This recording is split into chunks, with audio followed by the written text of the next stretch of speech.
Masih dalam pengharapan kita tegak berdiri, menyentuh langit dengan tekad yang tinggi. Suara kita lantang menggema di dunia. Wirausaha disabilitas menciptakan makna.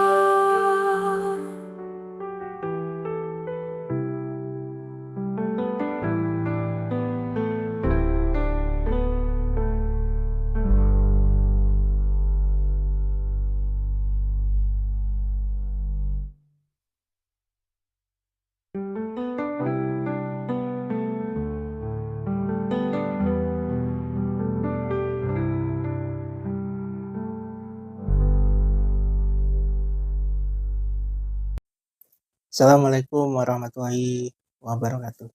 Masih dalam pengharapan. Ketemu lagi di channel Adi Edukasi dalam kondisi yang insya Allah sehat.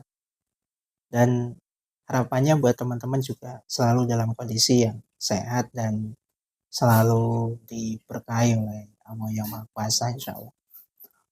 Di session video ini kita akan sharing atau cerita tentang disabilitas, dan ini tujuannya untuk memberi semacam pemahaman buat masyarakat, buat teman-teman yang mungkin saja belum tahu, dan ini bisa menjadi sebuah cara untuk bagaimana sih komunikasi yang tepat untuk kita semua bisa berdampingan dan menjalani kehidupan bermasyarakat. Tepatnya menjawab pertanyaan ya dari subscriber dan juga teman-teman yang di WA tentang bagaimana disabilitas netra untuk mengidentifikasi atau memastikan ketika mereka mau bepergian. Jadi banyak nih yang bertanya bagaimana mereka bisa sampai ke tujuan dengan tepat. Misalnya ke warung, kemudian misalnya pergi ke tempat rutinitas di pekerjaannya, di kantor, dan lain sebagainya. Jangan salah loh teman-teman, disabilitas netra juga banyak yang rutinitasnya di kantor dan juga mereka profesional dalam artian jasa dan lain sebagainya. Jadi begini, alur konteksnya adalah ini yang harus kita pahami, semuanya mempunyai pemikiran yang sama, mempunyai cara untuk bisa mencapai tujuannya. Ini yang harus dipahami. Jadi semua orang itu punya, nggak hanya orang non disabilitas saja, tapi orang-orang disabilitas pun juga mempunyai sebuah cara, sebuah tahapan untuk mencapai atau mengarah ke tujuan. Contoh ya, misalnya kita mau ke warung dari rumah, misalnya kurang lebih radiusnya 500 meter atau 300 meter. Taruhlah 300 meter keluar. Maka yang harus kita pikirkan adalah kita memastikan tahapan awal untuk keluar rumah itu kita tahu arahnya kemana. Jadi misalnya keluar rumah itu ke kiri, ya maka kita akan langsung keluar rumah kemudian belok ke kiri. Sama kan? Teman-teman juga kan gitu. Kalau mau jalan ke warung atau mau kemana ya pasti kan dipastikan dulu tujuannya, arahnya kemana dan lain sebagainya. Nah sama, kita juga sama. Jadi di sini clear ya, semuanya caranya tuh sama. Memastikan tujuannya dulu, belok ke kiri apa ke kanan dan lain sebagainya, itu alurnya tahapannya sama. Yang membedakan di mana? Yang nggak ada menurut saya bedanya, palingan hanya kecepatannya. Kalau tunanetra mau jalan 300 meter mungkin memakan waktu sekitar 5-15 menit gitu kira-kira. Nah, sedangkan kalau orang non disabilitas itu mungkin hanya memakan waktu 2-3 menit. Seperti itu sih perbedaannya secara detail. Lalu mereka bisa pas ya padahal kan nggak melihat gitu. Ya semuanya kan ada cara, ada step tahapannya tuh ada semua.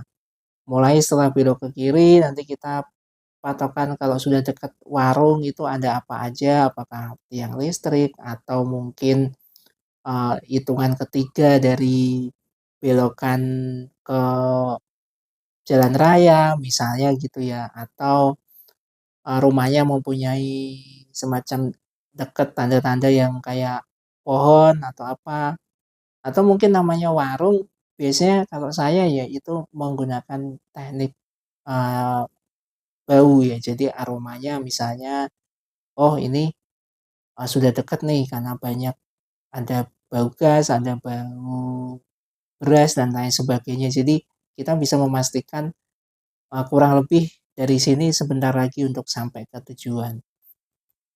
Dan lama-kelamaan kalau kita sudah sering biasanya maka hafal. Dan itu sudah, memang seperti itu manusia dikasih akal ya kan. Jadi kita yang nggak melihat bukan berarti nggak bisa sampai tujuan dengan tepat gitu. Tentu pasti bisa, apalagi, sekarang orang juga kan banyak ya. Jadi kita ya mudah untuk bertanya, misalnya kita belum yakin nih warung sembako sebelah mana, ya kita tinggal tanya aja gitu, biasanya seperti itu. Jadi nggak ada hal yang istimewa menurut saya dan nggak ada hal yang hebat atau yang aneh ya dalam hal ini, karena kita semua itu tahu bahwa step by step-nya kita sudah ngerti. Jadi clear ya di sini, nggak perlu merasa heran, justru yang saya herankan itu malah, masyarakat yang tahu kita mau nyari warung, mereka juga lihat, tapi diem aja nggak ngasih tahu. Atau kalau mereka kita tanya, jawabannya jauh, warungnya jauh gitu. Tapi nggak dikasih tahu tuh jauhnya tuh berapa meter, kemudian di kiri apa di kanan, kan seharusnya gitu. Bagaimana cara supaya kita bisa memberi informasi kalau warungnya tepat? Ya kasih tahu aja misalnya 5 langkah dari sini nanti ada tiang listrik, maju sedikit di sebelah kiri, nanti tanya aja, kan lebih enak ketimbang, eee, kita nyari warung kemudian kita sudah tanya dan mereka heran, kemudian ketika kita ketemu warungnya bingung, ketika kita salah juga mereka bingung atau malah diketawain, ini kan juga hal yang menurut saya nggak pada tempatnya lah. Jadi yang benar adalah kita bangun komunikasi, kita nggak perlu heran-heranan lagi karena semuanya itu sebenarnya ada step by step dan setiap orang punya caranya masing-masing untuk mencapai tujuannya. Begitupun kalau kita mau ke, pasar, ke tujuan rutinitas dan lain sebagainya, itu juga sama halnya caranya. Kita harus pastikan dulu tujuannya berapa kilo dan lain sebagainya, kemudian kita mau naik kendaraan apa ke sana, dan itu semua ada proses, ada cara, dan intinya adalah sama. Kita menuju ke tujuannya itu dengan cara-cara yang nggak ada bedanya dengan orang-orang non-disabilitas. Fix ya di sini, mudah-mudahan ini bisa memberi gambaran untuk kita semua bahwa disabilitas netra maupun non-disabilitas, maupun disabilitas secara umum, mereka setara mempunyai hak, mempunyai kewajiban, dan mungkin yang namanya kebutuhan khusus ya hanya alat-alat bantu yang mendukung kita untuk, orientasi mobilitas atau mengorientasi area-area sekitar. Salah satunya adalah menggunakan tongkat ataupun bertanya dan menggunakan cara-cara lain untuk memastikan semuanya aman. Ya, seperti itu.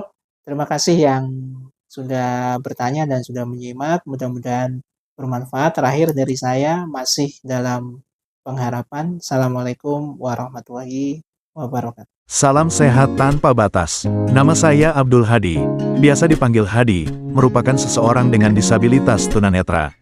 Saat ini, saya bekerja penuh waktu sebagai terapis massage, herbalis, digital marketing, channel bisnis, content reader, dan online shop untuk berbagai produk.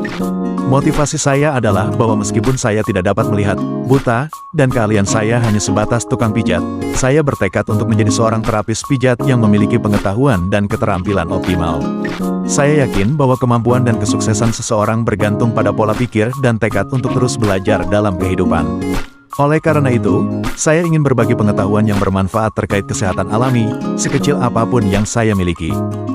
Semoga tips, trik, motivasi, dan konten lain yang saya bagikan melalui saluran YouTube Hadi Edukasi ini dapat memenuhi harapan sebagai penyempurna. Semoga setiap konten yang kami sajikan memberikan manfaat. Penting untuk dipahami bahwa materi yang disajikan di kanal Hadi Edukasi bertujuan sebagai pelengkap sudut pandang kita semua, bukan sebagai solusi absolut terhadap penyakit yang mungkin kita hadapi. Terima kasih. Hadi Edukasi saring dan kolaborasi. Untuk kerjasama, promosi, iklan, konsultasi silahkan bisa melalui email redaksihadiedukasi@gmail.com, WA 083850109323 atau 088808504495, FB facebook.com/motivasi bisnis. Jangan lupa juga follow dan gabung di grup Resep Sehat Alami dan FB Hadi Edukasi biar dapat update duluan. Silahkan kunjungi melalui website https://hadiedukasi.my.id.